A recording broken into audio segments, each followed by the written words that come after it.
Hi అండి, welcome to Gundamma కథలు. ఇవాళ మనం ఫ్రెష్గా పుదీనాకుతోటి కారపొడి తయారు చేసుకుందాం.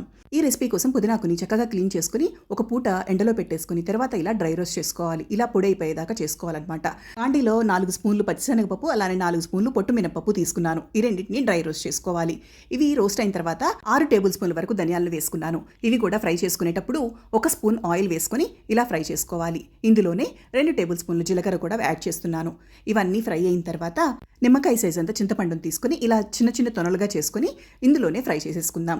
జస్ట్ ఒక 2 మినిట్స్ ఫ్రై చేసుకుంటే సరిపోతుంది. ఇప్పుడు బాండీలో 1 స్పూన్ ఆయిల్ వేసుకుని ఇలా ఎండుమిరపకాయల్ని నేను ఒక 30 ఎండుమిరపకాయలు తీసుకున్నాను. వీటిని ఇలా ఫ్రై చేసుకున్న తర్వాత చల్లారిన తర్వాత ఉప్పు వేసుకొని ఇలా గ్రైండ్ చేసుకోవాలి.